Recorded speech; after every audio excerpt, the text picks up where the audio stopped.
Porra, bacana demais. Mas, show, cara, vamos te trazer valor aí. Vamos começar. tentar entender, assim, eu sempre gosto de contextualizar um pouco, apesar da gente já ter trocado uns DMs, me dá um pouco mais de contexto sobre, porra, o que você está fazendo exatamente, o que você tem rodando hoje e um pouquinho de onde você queria chegar, quais são as suas dores, me dá meio que um panorama, eu acho que vai conseguir me dar um contexto para eu te dar opiniões melhores. Claro.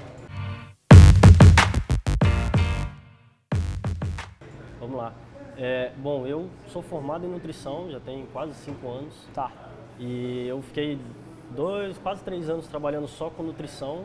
E aí eu estava um pouco insatisfeito, porque eu achava que eu ia ter uma proximidade com o atleta um pouco maior. Sempre trabalhei na área de nutrição esportiva, Tá. e eu achei que eu ia ter uma proximidade com os meus pacientes um pouco maior. Quando você diz atleta, é atleta amador, tipo eu, ou você queria focar em pessoas um pouco mais de alto rendimento? Cara, como é que tava eu na sua sempre cabeça? gostei muito do alto rendimento, mas Tá. como eu sou de Brasília, lá não tem tanto alto rendimento assim. Então eu busco dentro do amador aquelas pessoas que estão Como mais eu. dedicadas, como você. Perfeito. Tá? Como a Mari, por exemplo. Perfeito. E aí... Mari, inclusive, está super feliz, ela perdeu 2 quilos essa semana. Ah, é? Ela tá secando forte, que maratona tá chegando aí daqui a 5 meses. E ela quer bater uns recordes, tá super feliz, perdeu 2 do Rio? quilos. Daqui do Rio. Eu vou fazer Porto Alegre, Rio, ela vai fazer só Rio. Tô pensando em sobreviver para essa maratona, para meia, no caso. Legal. Eu vou fazer as duas. Legal. No sábado é a meia e no domingo é a inteira. Faz uma pré no sábado. É. Mas aí é isso. Aí, como eu estava incomodado com isso, decidi fazer educação física porque eu vi que o modelo de trabalho dos educadores físicos, dos profissionais de educação física, era baseado nisso, de muita proximidade, de estar no dia a dia com o aluno, no caso. Caramba, então você tem os dois, você tem a nutrição e a educação física. Ainda não, falta um ano e meio para me formar em educação física. Legal. Né? E aí, na medida que eu vou chegando perto da minha formatura, da minha graduação, que eu vou poder de fato atuar nessa área, eu fui direcionando a minha atuação mais para o alto rendimento, que é como eu quero trabalhar. Perfeito. Né? E aí, o que eu penso em fazer? Eu gosto muito da parte de preparação física. Tá. Então, tenho buscado muito me inteirar por essa área, etc. E eu quero chegar no modelo final, que é o modelo de imersão. Né? Para a gente ter um pouco de norte aí, até para a galera entender um pouco melhor, mais ou menos o que a Alemanha fez quando veio para a Copa no Brasil.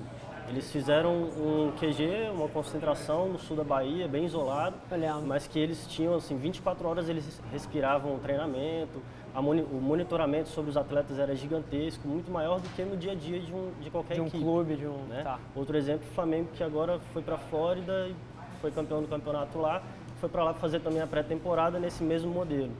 Então, eu quero muito trabalhar com isso, né? Criar um centro de imersão lá na frente, mas a minha dificuldade é o hoje. Como que eu vou começar isso hoje? Tendo em vista que eu tenho um ano aí para me formar na educação física, já tenho uma inserção dentro do esporte de alto rendimento através da nutrição, tem alguns atletas que estão buscando alto rendimento mesmo, profissionalização, Tá.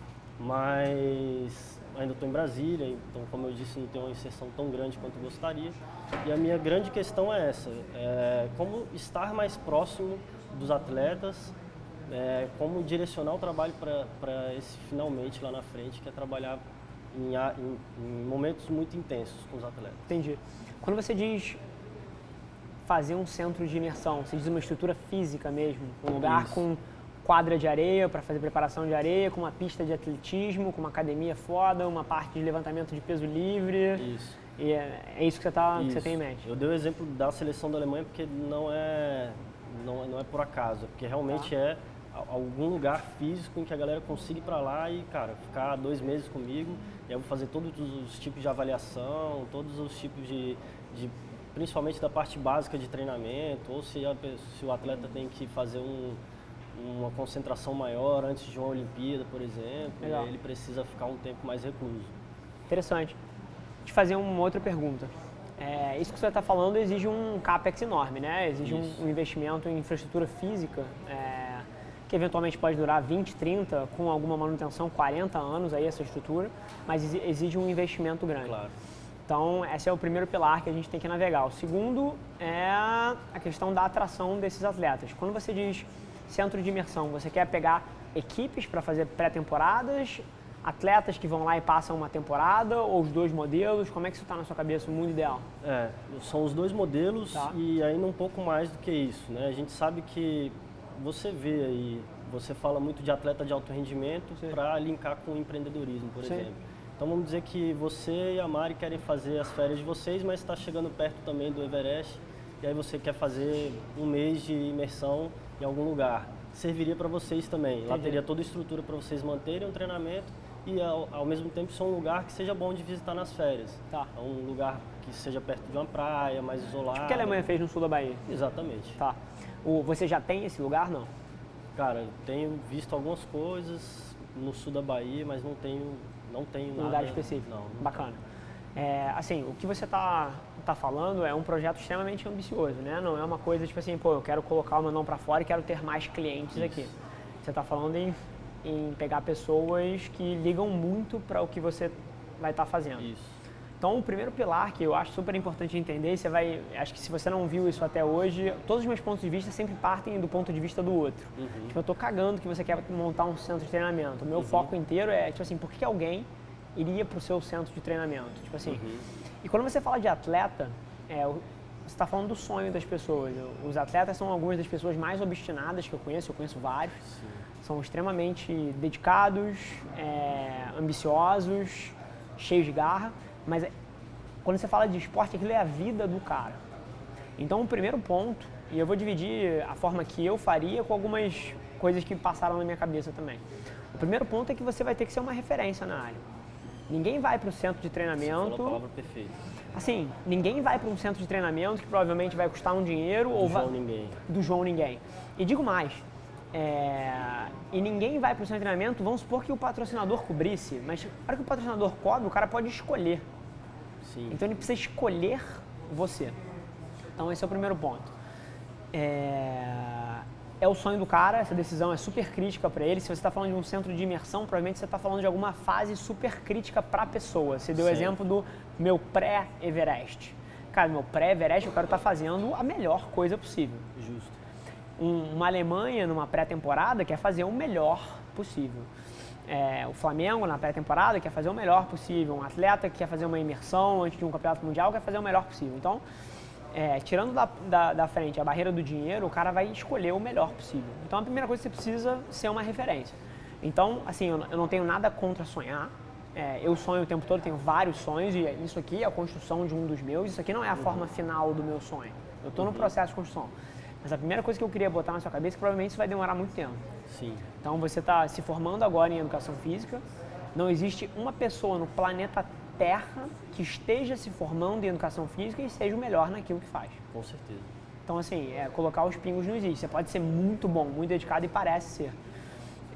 Mas eu acho que você tem alguns anos na frente de se provar uma opção extremamente relevante. Então, esse é o ponto. Primeiro vai ser a sua capacidade de promover esses resultados em atletas. Sim. O seu centro de treinamento não vai ser bem sucedido se você não for a referência. O motivo que as pessoas fazem cirurgia de joelho com... Caramba, qual é o nome do cara que fez cirurgia no Ronaldinho? Com filé. Sim. Fisioterapia, desculpa. Acho que faz a cirurgia e a fisioterapia. Com filé, porque o cara é uma referência. Então esse é o primeiro ponto. Você vai precisar, se o teu sonho é desse tamanho, você vai precisar ser uma referência. Da mesma forma, se eu pretendo continuar trabalhando com as maiores marcas do Brasil, eu preciso ser uma referência. E, cara, ser referência passa por duas coisas. Primeiro é o resultado que você gera. Então, cada cliente que você pegar, por menor que seja, vamos supor, cara, você pega o fulano de tal que é triatleta e faz Ironman, vai pra Kona, é um cara alto nível, mas não é campeão mundial. Cara, você tem que fazer o melhor trabalho da vida com aquele cara ali. Você pega o profissional que está começando, sei lá, vou falar alguns de triatlon porque é mais familiar para mim. Você pega a Luísa Cravo, uma atleta de triatlon, pô, mega promessa, tem que fazer o melhor trabalho da sua vida, cara. Você pega uma Bárbara Seixas do vôlei, medalha de prata na Olimpíada, caralho, tem que fazer o trabalho da sua vida. Começa aí, tipo assim, você precisa, a cada trabalho que você fizer, você precisa entregar a sua alma ali dentro se você quer mapear para esse teu sonho. Então a primeira parte é o trabalho.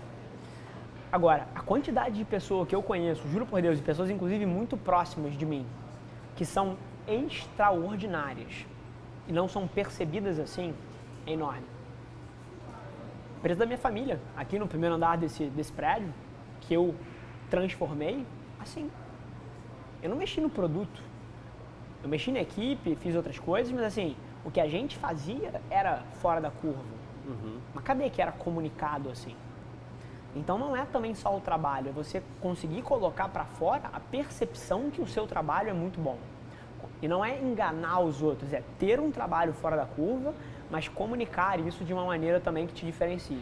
Então, ser uma referência, construir reputação é sobre essas duas coisas. É sobre ter um trabalho que é um outlier, mas também ser muito bom comunicando aquilo que você faz. Então, esse é o primeiro ponto. Então, acho que se você, cara, me acompanha a Velar Mídia, acho que você já deve ter entendido que marketing e comunicação é super importante, não importa o objetivo. Então, basicamente, essa é a parte da reputação. Agora, falando muito especificamente do projeto em si, como é que eu daria esses primeiros passos? Cara, eu dividiria, a gente está falando do meu plano do Everest, do meu plano de 6 anos. Eu dividiria o teu plano provavelmente num plano de 10 anos, que pode ser encurtado com sorte, trabalho, tem várias formas de você encurtar um plano. Literalmente a velocidade que demora para você conseguir um resultado é função do teu talento e do tamanho do esforço que você imprime naquela porra. Você pode conseguir isso em 2 anos. Mas o que eu ia te falar, cada vez mais no ambiente onde o Brasil, a gente trabalha com publicidade aqui. Publicidade é dividida na minha cabeça em duas coisas, publicidade direta e branding. São duas coisas. Um é marketing direto, que tem foco em vender alguma coisa, e branding. A minha maior batalha que eu travo à frente da Velar Mídia é conseguir enfiar na cabeça das empresas, das maiores empresas do Brasil, que branding é mais importante do que venda direta. Porque num mundo de celular, onde as plataformas sociais são o que ditam o que as pessoas consomem, ninguém consome venda direta. Ninguém consome um anúncio, que anúncio interessante, só eu que marco todos os anúncios e salvo eles para analisar, enfim, por benchmarking. Mas ninguém consome anúncios, as pessoas consomem conteúdo. E a minha maior batalha é conseguir verba boa, verba de orçamento, da empresa XYZ, o cara dedicar a parte do orçamento para produzir conteúdo que não tem caráter de venda. Essa é a minha maior batalha. E eu consigo várias vezes não consigo. Mas por que eu estou te falando isso?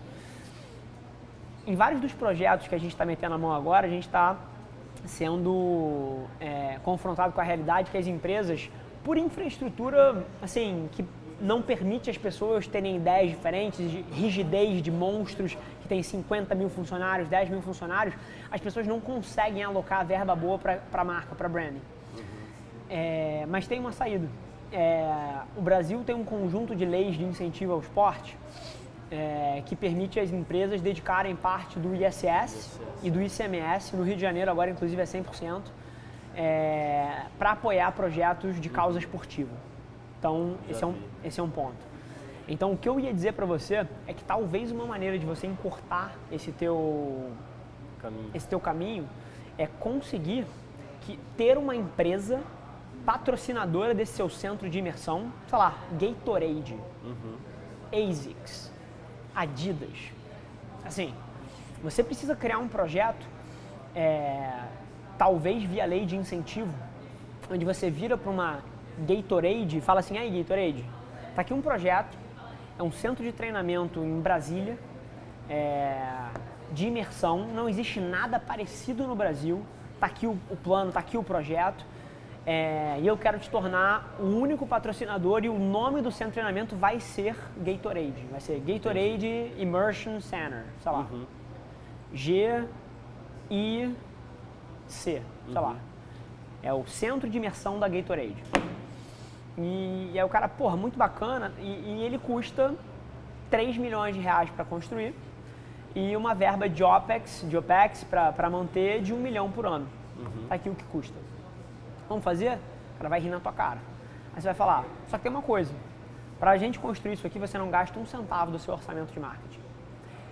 Vamos sentar aqui com o pessoal do seu fiscal, que tem meta de redução de imposto, e porque eu estou com esse projeto aqui aprovado via lei de incentivo, você já pode entrar e dar entrada no projeto via lei de incentivo, está aprovado o projeto. Isso aqui na verdade é ICMS ou ISS que vocês já pagam. Já é custo já.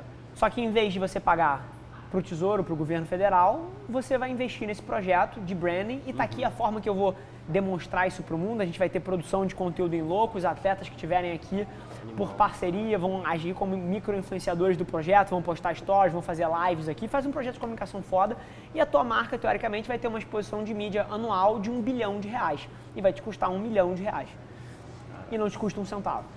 Animal. Então, assim, e eu tenho algumas agências parceiras que fazem coisa via projeto de lei de incentivos. Geralmente eles usam a gente para construir as estratégias de mídia social dos projetos de lei de incentivo que eles fazem. E tem projetos maneiríssimos, dos que, assim, os mais famosos do Brasil, tipo o Rio Open. João, qual é o nome do campeonato de surf que tem o Mundial aqui no Rio? Não é WCT mais, WSL. Foi para Saquarema, mas em 2017 foi aqui no Rio, não foi? Na Barra, recorde de público. Porra, esses eventos todos é lei de incentivo. As empresas não gastam um centavo para fazer os eventos para se tornarem patrocinadores. Eu conheço as agências que fazem, são parceiras nossas. Prudential Concerts, por exemplo, é outro, que a gente faz a comunicação digital e o projeto não custa um centavo para a Prudential. Então, assim, o que eu te digo para você tentar fazer é facilitar esse teu caminho, trazendo marcas para perto e trazendo profissionais excelentes. Mas você vai precisar ter um projeto muito sólido, porque marca nenhuma vai querer atrelar o nome dela a uma incógnita. Sim. Então você precisa talvez já ser uma unanimidade em algum sentido, ou se provar ao longo das reuniões unanimidade. O primeiro cliente que eu trouxe para a Velar Mídia não era uma unanimidade. Mas, pô, demonstrei competência ao longo das reuniões, sabia o que estava falando, comecei a executar, entreguei. Mas eu acho que esse eventualmente pode ser um caminho para você. Se você conseguir montar um projeto sólido via lei de incentivo, trazer os patrocinadores para dentro do teu centro, com verba, que não é verba boa, a gente chama de verba boa. Verba boa de marketing é verba que pode ser gasta com qualquer coisa. Uhum. Mas esse dinheiro não existe dentro da empresa, você está criando dinheiro dentro da empresa. Uhum. E eu acho que você pode... queimado por outro lado. Já seria imposto, seria ICMS ou ISS. Eu acho que você tem uma chance boa. O que você tem que fazer, e aí já te dando umas dicas de como entrar nas empresas. Cara, é entender quem são as pessoas de marketing e do fiscal. Várias dessas empresas eu já vi entrarem pelo fiscal. Porque você sentar com o CMO de uma Claro, de uma Oi, de uma Gateway, é difícil. A agenda dos caras é parecida com a minha. Quantas vezes eu... Você que tem abertura já foi difícil. Difícil pra caralho. Então, tipo, sentar com essas pessoas é difícil. Mas o cara do fiscal, ele não recebe 100 DMs por dia. Uhum. O cara do fiscal não recebe 944 ligações, de nego tentando descobrir o telefone dele, igual o CMO da Pepsi recebe. O cara do fiscal, ele é um cara de gravata que senta na cadeira, mexe no computador e ninguém sabe que ele existe. Então, eventualmente, um ponto interessante para você entrar é pelo fiscal. Aí, vamos fazer você bater umas metas esse ano? Vamos criar dinheiro dentro da sua organização a partir do pó? Aí, como assim? E aí você vai lá e explica o projeto. Mas eu acho que, eventualmente, essa pode ser uma maneira de encurtar os teus planos. Incrível, porque esse era um dos gargalos que eu mais via assim na minha frente. Cara, atleta, principalmente no Brasil, não tem grana. Quem tem grana são aqueles que são patrocinados, geralmente. Sim. E aí eu ficava nesse impasse. Cara, e aí, como é que eu vou fazer? Então, até por isso que eu incluí no público-alvo os atletas amadores que estão querendo fazer uma viagem de preparação aí porque eles querem, não porque eles precisam. Perfeito. Mas esse é um excelente caminho. E você pode fazer até, assim, versões menores disso. Para você fazer um projeto de um centro de treinamento, provavelmente eu não chutei os números tão mal assim. Construir talvez uns 3 milhões, 4 milhões de reais. O OPEX de manutenção para manter a parada em alto nível, talvez R$1 milhão por ano. Isso você vai precisar de uma empresa grande, você vai precisar de uma Gatorade, de uma Adidas, de uma ASICS. Mas você pode até começar isso, cara, com empresas menores. E, em vez de ter o centro de treinamento, fazer essa empresa menor pagar o treinamento daquele atleta de alto rendimento com você. Então você abre uma empresa... Em algum outro lugar. Em algum outro lugar. Tipo assim, você, sei lá, a Velar Mídia. Você é a Velar Mídia que paga X de ISS, X de ICMS. Tá aqui um projeto de lei incentivado que eu tenho aprovado, onde você, através desse veículo, pode patrocinar atletas. Esses atletas vão levar a sua marca na camisa deles quando eles competirem, vão falar de vocês nas entrevistas, você tem que falar qual vai ser a exposição de mídia que o cara vai ter, e não te custa um centavo. você vai, em vez de pagar ICMS e ISS, você vai pagar o patrocínio aqui. E aí eu tenho essa empresa aqui que gerencia isso e tipo assim, e entra o dinheiro por aqui e é para você mesmo, o próprio projeto. Sim. Então... E ainda dá mídia de retorno. Oi? E ainda dá mídia de retorno. Sim, dá mídia de retorno para a empresa. Então, eventualmente, você pode fazer uma versão menor disso, em vez de um centro de treinamento, conseguir que empresas destinem parte dos impostos dela para patrocinar os atletas que você treina. Então, isso pode ser um ângulo menor do teu centro de treinamento. Cara, tem muita coisa para fazer. Muito legal. Assim, a maioria das pessoas que fala que não tem como fazer as coisas é porque não investiu o cérebro o suficiente para descobrir tudo que existe aí fora de oportunidade. Vou te dar outros exemplos, assim, tirando lei de incentivo. Cara, você pode conseguir a mesma coisa que dá para fazer via lei de incentivo sem lei de incentivo. Batendo na porta de dezenas de empresas, falando para elas patrocinarem os seus atletas, 99 delas vão falar não, uma fala sim, você já tem um atleta. Já tem um atleta. Mais 99, duas falam sim, você já tem 3 atletas. Sim. E aí você começa a construir resultados com esses atletas e você já tem o seu nome. E aí, eventualmente, você consegue até verba boa da ASICS, sem lei de incentivo, para construir o centro de treinamento da ASICS, onde você é o head de treinamento. Então, assim, cara, é paciência, é focar em fazer o melhor trabalho que você consegue de zero hoje e ir mapeando essas pequenas coisas que te colocam um pouquinho mais perto de um centro de treinamento mais robusto. Mas, cara, dá uma olhada em lei de incentivo. Eu não sou especialista no assunto, inclusive... Eu dei uma pincelada por isso há 2 meses atrás, até via graduação.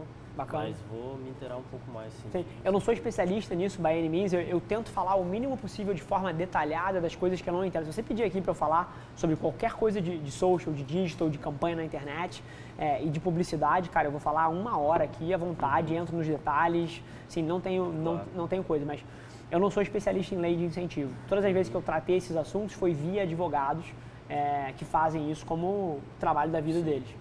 Então, mas... acho que tem um ângulo para você aí, cara. Se você der uma olhada, eu acho que tem uma saída inteligente, mas que precisa de um projeto robusto, tanto para ser aprovado, você precisa se enquadrar em diversas características e diversos requerimentos dentro do artigo, acho que artigo 18 e artigo 27, ou 16 e 27. São 2 artigos que permitem projeto de lei de incentivo. E cara, um projeto sólido para colocar na frente das marcas, para comprar elas para dentro de você. Claro. Incrível. Cara, bizarro. Aprendizado 1000 aqui. Instantâneo. Instantâneo. Agradeço, cara. Mais alguma coisa? Você foi nos pontos exatamente que eu precisava entender um pouco melhor o que fazer. Né? A parte de virar uma referência no assunto, já estava martelando isso na cabeça. Agora, a parte de como captar essas pessoas, de como captar recursos para isso, é justamente esse que é a maior dificuldade. Show. Né?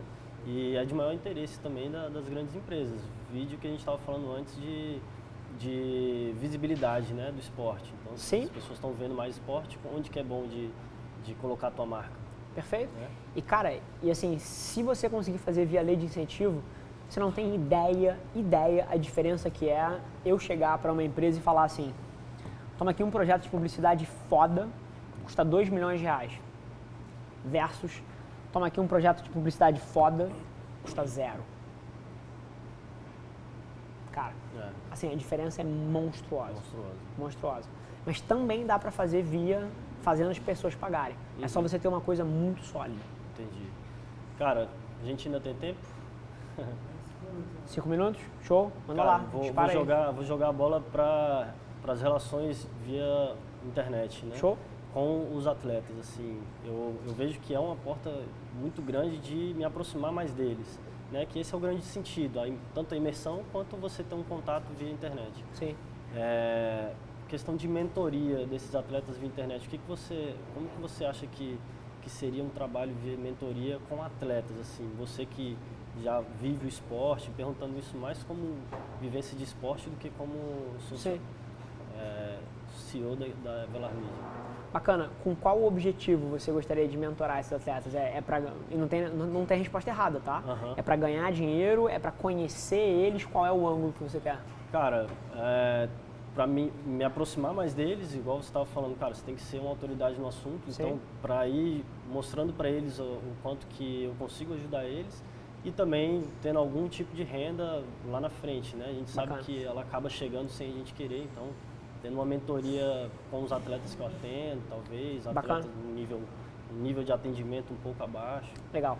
Cara, se tem uma regra que eu aprendi na minha vida muito cedo é que o quanto mais você estiver disposto a trabalhar de graça ou barato, mais portas grandes se abrem rápido.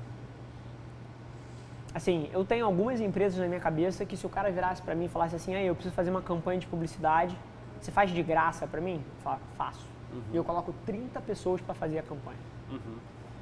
Longo prazo. A alavancagem que aquilo vai me dar. Uma chave que vai virar da agência ser enxergada num outro nível. Então, pra você não é diferente. Tem certos atletas que eu acho que você deveria estar gastando 1 hora por dia tentando trabalhar de graça pra eles. Porque só de ter o seu nome atrelado com certas pessoas e ainda por cima, se você consegue imprimir um resultado bom ali, você está feito. Claro. Esses mundos são desse tamanho, todos os caras se falam. Então, assim, eu, no seu lugar, investiria parte do seu dia, do seu HH, trabalhando de graça para pessoas que não te contratariam hoje em dia, mas de graça eles fariam. E assim, de graça não quer dizer que precisa ser esculachado. De graça, inclusive, você mostra para o profissionalista e você fala, olha só, é de graça sim. Mas assim que eu enxergar uma falta de comprometimento seu, acabou isso aqui. Então é de graça, mas é sério. Não é de graça bunda lelê. Então eu investiria boa parte do meu tempo trabalhando de graça. É óbvio que você precisa gerar renda, então você não pode trabalhar de graça o tempo todo, é um equilíbrio. Mas por via de regra, quanto mais você trabalhasse de graça, mais rápido as portas iam abrir para você se você for bom. Então, mas eu sempre sou a favor de ir devagar e ir constante. Então eu tentaria dedicar talvez de 10 a 20% do meu tempo trabalhando de graça para pessoas que não te contratariam. E 80% cobrando de fato para ganhar teu dinheiro e fazer e viver a vida que você precisa, eventualmente produzir o teu conteúdo, pagar para ter ajuda, enfim. Mas eu equilibraria uma parcela do seu tempo e da sua dedicação para trabalhar de graça.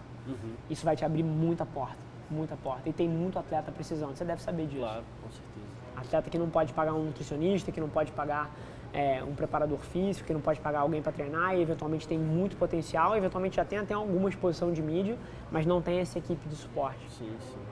Show. Beleza. Show? Show demais. E de verdade, acredito em cada palavra que saiu da minha boca e não só elas saíram da minha boca como se eu fosse te contar algumas das histórias aqui, eu já fiz coisas parecidas. Eu ajudo todos os dias e, mais uma vez, eu não ajudo as pessoas tendo algum interesse específico por trás, mas eu ajudo muita gente de graça porque eu sei que isso volta pra mim. E eu ainda sou uma pessoa que gosta e tiro prazer de ajudar os outros. Antes de ter esse projeto todo, eu pagava 2, 3 faculdades de algumas pessoas. E, teoricamente, essas pessoas nunca me devolveram nada, eu não espero que elas me devolvam nada. Mas eu já vi isso voltar. Então, mesmo que não seja pelo lado altruísta da coisa, saiba que fazer as coisas de graça e ajudar as outras pessoas tem ROI positivo, tem retorno positivo. Então, eu sou fã dessa tese e na minha vida eu tenho vários exemplos de ter praticado isso e ter visto os resultados depois. Show. Maravilha. Cara, obrigado. Prazer, cara. Agora eu quero ver tu fazendo essas porra. Tamo junto. Maravilha? Obrigado.